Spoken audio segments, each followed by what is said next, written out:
비하인드 플러스 박민규 기자가 나와 있습니다. 첫 번째 키워드 뭐죠? 네, 신입생들의 집중 이렇게 정했습니다. 오늘 국회가 21대 초선 당선인들을 대상으로, 그러니까 학교로 치면 신입생들을 대상으로 의정 연찬회라는 행사를 열었습니다. 보시는 것처럼 본의장 견학도 하고요. 본청 앞에서 단체로 기념사진도 찍었고 문희상 의장이 특강을 했습니다. 이후에 문 의장 주최로 오찬도 이어졌습니다. 벌써 가까워진 당선인들은 활짝 웃으면서 편하게 얘기를 나누는 모습도 보였습니다. 현장에서 만난 한 당선인은 대학 신입생 OT, 그러니까 오리엔테이션 온 것 같다, 그런 기분이다라고 말했습니다. 오리엔테이션이면 뭔가 배우는 거 아닌가요? 그렇습니다. 앞으로 이제 국회 생활에 대해서 좀 배웠는데 예. 하루 종일 특강을 들었습니다. 당선인들에게 직접 이 강의와 안내가 어땠는지 물어봤습니다. 저는 오히려 의원 외교에 대해서 좀 관심 있게 봤는데요. 우리나라도 좀 더 연속성 있게 깊이 있는 외교가 더 많아졌으면 좋겠다. 국회 사무처 구성이 어떻게 되어 있는지 상임위도 사실은 원하는 걸 신청하긴 했지만 좀 더 구체적으로 알 수 있었고. 네, 그런데 아침부터 오후 5시 넘어서까지 강의와 안내가 이어지는 동안 조는 듯한, 가끔은 숙면을 취하는 듯한 모습도 꽤 보였습니다. 왜 이러는 건지 한 당선인은 이렇게 말하기도 했습니다. 책상 앞에 오래 앉아 있는 게 오랜만인 분들이 많기 때문에 그럴 수도 있고, 그거는 좀 저도 사실은 쉽진 않았습니다. 저는 졸지는 않았는데. 예. 처음부터 자면 안 되잖아요. 그렇습니다. 앞으로 세비받을 의원들인데 물론 일부가 행사장에서 졸았다는 겁니다. 물론 이 책자를 꼼꼼히 살펴보고 또 필기하는 당선인들 모습도 곳곳에서 볼 수 있었습니다. 그중에서도 특히 모든 참석자들이 초집중했던 순간이 있는데 어떤 내용이었는지 직접 들어보시죠. 약 1억 5,200만 원이 되겠습니다. 다음으로 주요 의정활동 지원 계획비에 대해 말씀드리겠습니다. 8명의 네, 지금 들으신 대로 바로 국회의원 연봉과 지원 제도를 소개받는 순서였습니다. 1억 원대 연봉과 함께 지원 경비, 그러니까 출장비나 차량 유지비 같은 아주 실질적인 얘기가 나올 때였습니다. 예. 집중했는지는 어떻게 합니까? 졸던 사람이 혹시 일어났습니까? 네, 졸던 모습도 보이지가 않았고요. 예. 필기하는 모습도 조금씩 더 볼 수가 있었습니다. 알겠습니다. 저도 그냥 주는 게 아니잖아요. 그렇습니다. 국민 예. 세금으로 연봉을 받게 돼 있습니다. 예. 다음 키워드 뭐죠? 네, 패배. 왜 패배했나 물으신다면 이렇게 정했습니다.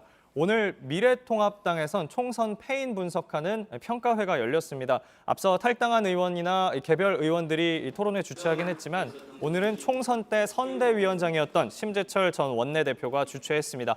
그런데 이 토론회장에 다소 의외의 인물이 나왔습니다. 바로 김대호 관악갑 전 후보인데요. 3040은 논리가 없다. 나이가 들면 다 장애인이 된다. 이런 발언 때문에 세대 비하 논란에 휩싸인 바 있고 당에서도 선거를 앞두고 제명된 바 있습니다. 예. 공식 토론자입니까? 아닙니다. 본인은 참석만 하고 사실 발언을 하지는 않았습니다. 그래도 당에서 제명되고 후보 자격도 박탈됐던 인물이 온 거라서 어떻게 된 건지 본인에게 직접 물어봤습니다. 답은 이렇게 돌아왔습니다. 누가 오라고 해서 간 건 아니고 방청 자격으로 갔다. 발언 신청은 본인이 따로 하지 않았다는 겁니다. 그런데 토론회 자리에서는 이 김 전 후보를 두둔하는 발언도 나왔습니다. 직접 들어보시죠. 예. 도대체 김대호 후보님이 무슨 막말을 했는지 저는 이해가 안 됐습니다. 과대 부장돼가지고 언론을 통해서. 그때 당이 사과도 하고 제명도 했잖아요. 거기에 동의를 못 한다는 건가요? 그렇습니다. 지금 이 평가를 한 게 이 당 싱크탱크인 여의도 연구원의 수석 연구원인데 예. 어쨌든 그때 막말 논란에 대해서 언론사가 앞뒤 맥락을 끊고 과장해서 보도한 거다 이런 주장을 했습니다. 조금 더 들어보겠습니다. 상대 진영의 막말은 비교할 수 없을 정도로 우리는 막말이 아니었거든요. 민주당에서는 다 듣고. 네, 이 밖에도 이 통합당의 공천이 잘못됐다거나 코로나19 때문에 참패했다 이렇게 국민 눈높이에 맞추지 못했다는 자기 반성보다는 당 차원의 어떤 선거 전략을 패인의 원인으로 돌리는 듯한 분석이 여럿 나왔습니다. 알겠습니다. 마지막 키워드는요? 네, 키워드는 독도인데요. 뒤에 붙을 말은 당연히 우리 땅이겠죠. 이렇게 잡았습니다. 윤상현 국회 외교통일위원장이 오늘 주한 일본 대사 면전에서 이 얘기를 했습니다. 들어보시죠. 예. 여기도 이제 독도 그림이 있습니다만은 독도는 국제법적으로나 지리적으로 역사적으로 대한민국 영토다라는 것을 국회 차원에서도 그런 강력한 입장을 갖고 있다는 말씀을 올립니다. 네, 이 외통위원장실에 걸려 있는 지금 보시는 이 독도 사진을 직접 가리키면서 최근 일본 외무성이 외교청서에 독도는 일본 고유 영토다. 한국이 불법으로 점유하고 있다라고 한 걸 문제 삼은 겁니다. 답변은요?